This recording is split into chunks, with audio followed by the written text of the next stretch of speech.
That missed payment feels louder than it should, doesn't it? It's not just the number dropping, it's the shame. It's that sinking feeling of, man, I messed up again, and now it's on my record forever. And the fear behind that's real. What if I can't fix this? What if this follows me for years? Friend, hear me right now. One missed payment is not your identity. So today I'm going to give you a clean path forward that repairs damage without taking on new debt.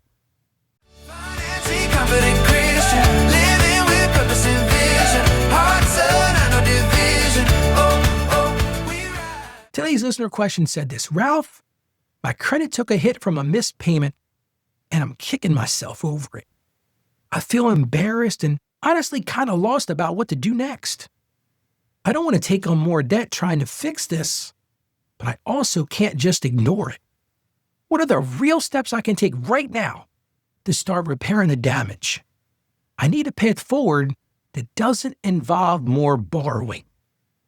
I'm just going to pause for a second because you've already answered your own question. The number one thing you don't want to do is go borrow more. I caught myself doing that when I was in college. I never forget I had missed a credit card payment. What did I do? What a knucklehead thing to do. I went out and made an advance on another credit card to make the payment on the first. That was a bad plan. See, today's big idea is this: credit heals fastest when you build trust. One time, a month at a time. Well, how do you do that? Number one thing you've got to do is get current and stay current. Your first priority is to bring the account to paid as agreed. Now, that's a fancy way of saying that it's on-time payment. It's not behind. But maybe right now you feel like you're still behind. What you want to do is pay the past due amount as soon as possible. As soon as you have that. Now listen, don't go out there and overdraft your checking account to make the credit card payment. You're just going to make the situation worse. But as soon as you're able to do it, pay back that past due amount right away. Don't wait for the next billing cycle. Don't wait for 2 weeks. If you've got the money to do it now. And then make sure you pay the current month on time, because your score can't recover while the account keeps reporting late. I've seen that. I used to work as an executive of a credit union. And one of the things I noticed, sometimes I could almost see a history starting. A member would miss a payment, and then they'd miss another payment, and at some point it just became this snowball. But that's not a good way to handle it.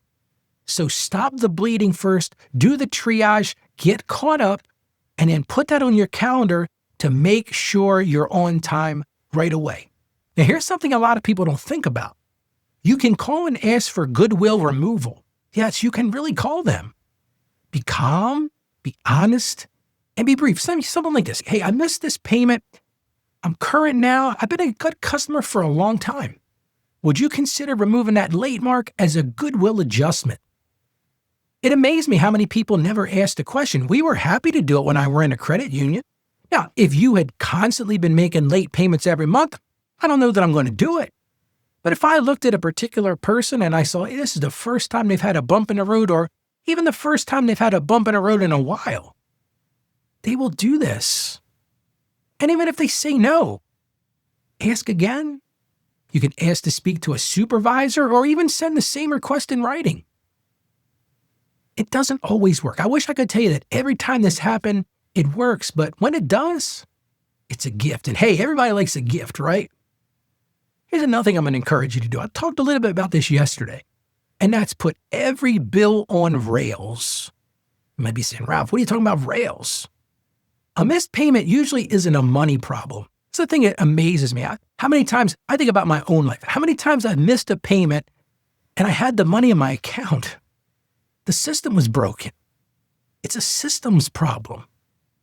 So how do you fix the system? One of the things that I highly recommend is turning on autopay for the minimum payment only for every single credit card, every single loan you have. Now, I'm not saying go and only make the minimum payment. Don't you not hear me saying that? But what I am saying is, at a bare minimum, put it in for autopay for the minimum payment.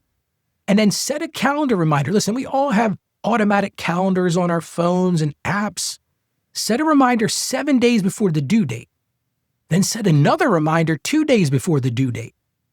Here's another thing, a little key takeaway. Keep one bills buffer in your checking account, even if just $100. That little buffer can really help you because that auto pay prevents late. Those reminders prevent those oops moments.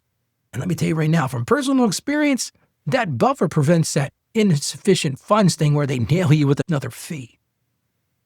Here's another thing, while we're talking about credit, protect your utilization. This is the fastest lever you can control with your credit. It's a lever that a lot of people don't think about. If you've got credit cards, and this amazes people when I tell them this, keep the balance, that which you owe, below 30% of the limit. And if you can, here's an even better thing to do. Keep it below 10%. They may be saying, Ralph, what's the point of having a credit card? It's a valid point, but here's the thing. It will affect your credit score if you constantly have your utilization ratio, it's a fancy way of saying it, over 30%. But when it's under 30% or even under 10%, your credit score will soar. You might be saying, Ralph, how do I do that? Here's 2 simple things you can do. And my oldest son loves to do this. You can make a mid-month payment before the statement even closes. Just do it mid-month. If you get paid every 2 weeks, pay your bills every 2 weeks. There's no problem with doing that. And if you can't pay extra, at least stop the balance from rising. Hey, it might be a time where you have to live in a season of not spending. You might have to make some tougher decisions. We've talked about how to live a little more frugally. But that lower utilization often helps scores even while the late mark is still in your file. So even if you've made that late payment, and that's what I'm really leaning into today. Even if you've made that late payment, you want to get that credit score back, look at your utilizations. And while you're doing that, check your credit report and correct mistakes. Listen, one missed payment is one thing, but errors happen on credit reports. Trust me, I've been in this industry for a long time. Pull your credit report every single year. You can go get a free copy of your credit report every year and read that thing like a book. Look at every single thing on that. Look at late payments. Look at the amounts. Look at the status. And if anything is wrong, right away, dispute it. This isn't about being emotional. It's just being factual. You can dispute these things. And I encourage you to, because here's a little insider secret. A lot of times you can dispute something, get it off your credit, because guess what? The lender doesn't even respond. So do that. Because here's the thing. Here's my big piece of encouragement for today. One mistake doesn't cancel a faithful comeback. I've seen people destroy their credit report. I'm talking about horrible bankruptcy, charge-offs. You can recover from that. You just have to start today and rebuild from that. So here's my big win for today. Not really a big win, but something I'm really going to encourage you to do. Turn on auto pay for the minimum payment for every account that reports to your credit. Just if you've got an account that reports to your credit, turn on that automatic minimum payment. Because that one thing protects your future self on the weeks that you're tired, that you're distracted, or even when you're feeling overwhelmed. Well, let's get to today's Bible verse. It comes to us from the book of Proverbs, chapter 24, verse 16. Again, Proverbs 24:16. For though the righteous fall 7 times, they rise again. But the wicked stumble when calamity strikes. That's encouraging, isn't it? Because a fall isn't the end of the story. Getting back up with wisdom and faithfulness. That's how your story was really meant to end. How about we pray together? Lord, you see the regret my friend feels right now. So many of us may be feeling that too. And you know how heavy shame can sit on the chest, even over one simple mistake. So I ask you right now to lift that burden, Lord. Give them courage to take that next big step. Give them discipline to really build a system that protects them, Lord. And bring restoration, not just financially, but emotionally and spiritually to them. And let that missed payment become a turning point, Lord, in their life, not a label, but just a turning point. Lord, we ask that you would help them to rise again, steady, humble, and hopeful. And I ask this in Jesus' name. Amen.